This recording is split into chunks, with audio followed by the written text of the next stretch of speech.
नमस्कार मंडळी, मी अक्षय माझ्या चॅनलमध्ये तुमचं खूप खूप स्वागत करत आहे। आजचा व्लॉग आपला स्पेशल असणार आहे। आज आपण दापोली मराठा दरबार येथे जाणार आहोत आणि त्यानंतर दापोलीच्या बीच वरती पण जाणार आहोत। तर चला मग आपला प्रवास सुरू झालेला आहे। पोलादपूर पासून दापोली मराठा दरबार हे 54 किलोमीटर आहे। तिथे जायला आपल्याला 1.5 तास लागणार आहे। आमचं बरेच दिवस झालं फिरायला जायचं चाललेलं होतं। 3 वर्ष झालं पोरी मागे लागलेल्या होत्या। मी तर 7-8 वर्ष झालं मागे लागलेली, पण आम्हाला काही जायलाच भेटलं नाही आणि जायचं प्लॅनिंग केलं तर काय ना काहीतरी काम लागायचं आणि ते राहून जायचं। कायम म्हणजे काय दुसरं काहीच नाही, ह्यांची ड्युटी आणि ह्यांना पण आवडत नाही जास्त फिरायला, त्याच्यामुळे ते पण इंटरेस्ट घेत नव्हते। पण मुलींसाठी तयार झाले होते, कारण ते म्हणलेले मुलींना ह्या सुट्टीत नक्की नेतो म्हणून। त्यांनी मुलींना सांगितलेलं होतं अक्षरगंगाचा आणि स्कॉलरशिपचा पेपर जर तुम्ही चांगले दिले तर तुम्हाला फिरायला नेणार। तर त्यांच्या म्हणण्यानुसार त्यांनी बोललेलं तसं पेपर त्यांनी व्यवस्थित दिलेले आहेत। बरेच दिवस झाले पेपर झालेले आहेत, पण आमचं जायचं राहून गेलं तर त्यांच्या ड्युट्या बाहेरही पडत होत्या त्याच्यामुळे। आता इथं तुम्ही म्हणाल हे काय दाखवते मी इथं, तर घड्याळ आणि बॅग काय एवढं विशेष आहे का दाखवायला। तर हे घड्याळ 100 रुपयाला महाडच्या यात्रेत मला भेटलेले आणि बॅग पण 100 रुपयाला भेटलेली। 100 रुपयाला असं काय भेटतं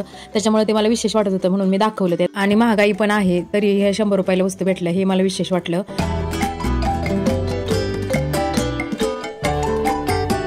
आता तुम्ही ही घरं बघा, तुम्ही म्हणसाल आता घरं कशाला दाखवती, तर इथं सगळी घरं उतरत्या छपराच्या आहेत। असं कौलारू घरं आहेत निम्याच्या वरती आणि स्लॅबची जी घरं आहेत त्याच्यावरती पत्रा टाकलेला आहे। स्लॅबची जर घरं बांधलेली असेल ना त्याच्यावरती पत्रा टाकतात इथं लोक, कारण पावसाचं प्रमाण इकडे जास्त असल्यामुळे। तर हे मी का सांगते, तर ते मुलींना सांगत होते ती घरं बघून अशी घरं असतात इकडं बघा म्हणून। नवीन काय दिसलं तर ते सांगत राहतात मुलींना, मुलांच्या ज्ञानात भर पडावी म्हणून।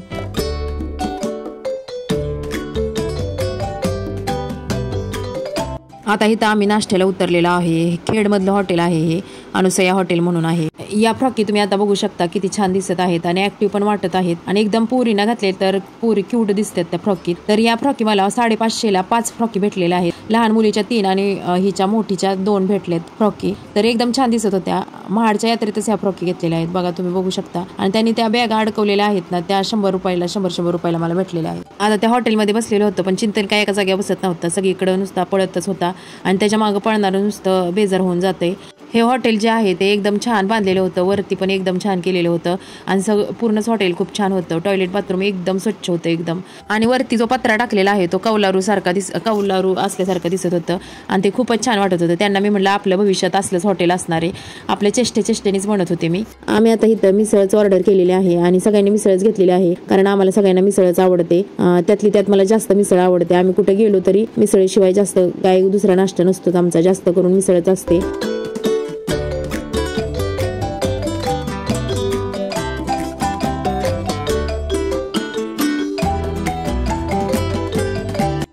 आमचा इथं चहा नाश्ता झाला आणि आम्ही निघालो पुढच्या प्रवासाला।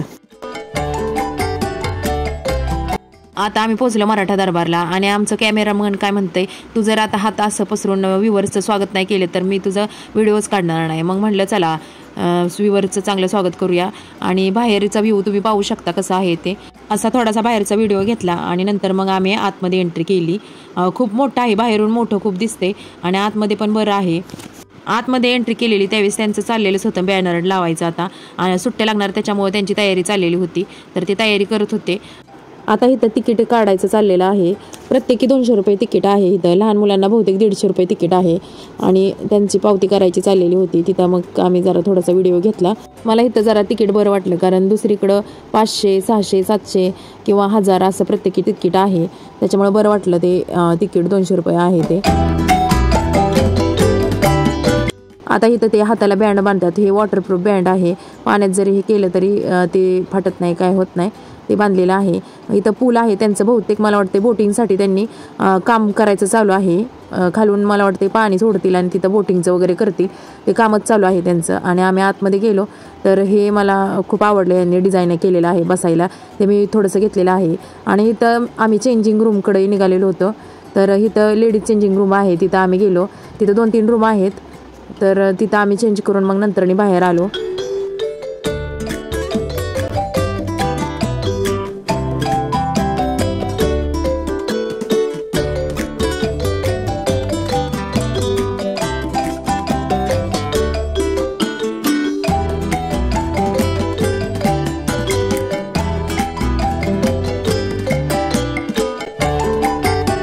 पाणी बघून काय पोरीना दमच निघत नव्हता, पाण्यात उतरल्याने चांगलेच हातपाय मारायला लागल्या आणि चिंतनला पण उतरायचं होतं त्याच्यात, आणि चिंतन काय दमच काढत नव्हतं, त्याला मी ओढून धरत होती.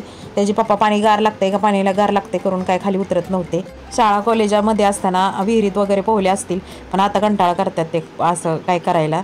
तर चिंतनमुळे त्यांना नायला जास्त पाण्यात उतरावं लागलं, कारण आर्या बोलत होती मी घेते पप्पा मी घेते, पण तिचा पण पाय बी घसरला तर उगाच नाकातोंडात पाणी शिरायची भीती वाटते. आणि आद्विका आहे ती स्वतःचा जीव सांभाळून सगळं करत असते, आणि आर्या जरा दंगेखोर आहे, त्याच्यामुळे भीती वाटते.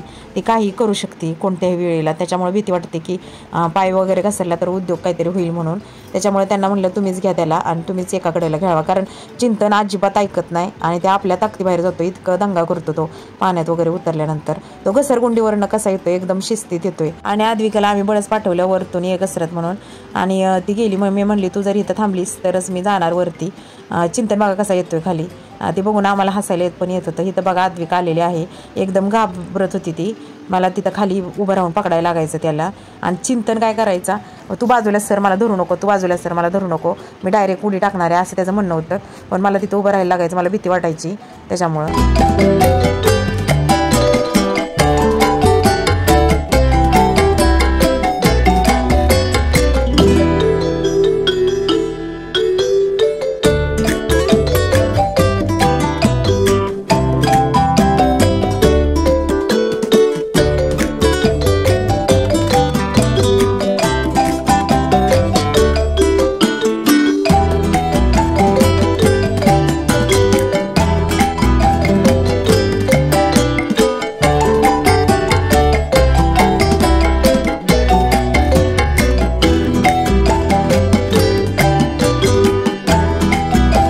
आता खालून आम्ही वरच्या स्टेपवरती आलेलो आहे. इथं पूर्णपणे लहान मुलांचं आहे, आणि वरती आहे ते बॅलरसारखं आहे, आणि ते बॅलर भरला की ते पाणी पडायचं वरनं. तिथं आर्या उभी राहिलेली होती, तिचा म्हणलं तुला तुझा व्हिडिओ काढते तिथे थांब म्हणून. मजा खूप पडल्यानंतर पाणी मजा यायची. आणि तिन्ही साईडला लहान मुलांसाठी घसरगुंड्या होत्या इथं. आणि तिथून थोडंसं वरती गेल्यानंतर धबधब्यासारखं होतं. ते धबधबा काय चालू नव्हताच, म्हणजे तिथं भिजायला वगैरे असेल काय. आणि तिथून एक स्टेप वरती आल्यानंतर ह्या कारंज्या होत्या. याच्यानंतर मग वरती काय एवढं विशेष नव्हतं. वरती मी जाऊन बघून आले, तिथं राहण्यासाठी लोकांना सोय केलेली होती थोडीफार. आणि त्याच्या वरती आहे तिथं लग्न वगैरे का दुसरे असे काय कार्यक्रम असतील तर त्याच्यासाठी वरती हॉल सारखं काहीतरी होतं तिथं. आणि तिथं मंडप पण बांधलेला होता, म्हणून मला वाटलं तिथं लग्नाचा वगैरे कार्यक्रम असे होत असतील. आणि वरती सगळी फुलंच होती, बागच होती फुलासारखं. मराठा दरबारच्या बाहेर आल्यानंतर त्याच्या पुढंच पार्किंगला जागा आहे थोडीशी, आणि तिथं काजूच्या पण बागा होत्या, त्या मी थोडंसं घेतलेला आहे व्हिडिओ.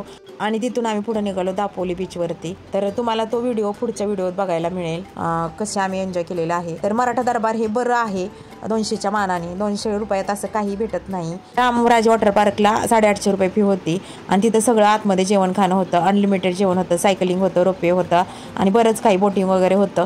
तर मला इथं काही फक्त स्विमिंगच आम्हाला भेटलं, स्विमिंग पूलमध्येच खेळायला. बाकी ठिकाणी काही एवढं खास नव्हतं, त्याच्यामुळं काही बरं आहे, म्हणजे 200च्या मानाने मला बरं वाटलं, बाकी काही नाही. आणि आम्ही कोकण कट्टा इथं जेवण केलं वॉटर पार्क नंतरनी, मग पुढे गेलो आम्ही. तर मग चला, मग पुन्हा भेटूया नवीन व्हिडिओत नवीन आयडिया घेऊन. तोपर्यंत 17 आणि नवीन काहीतरी करत राहा. चला बाय.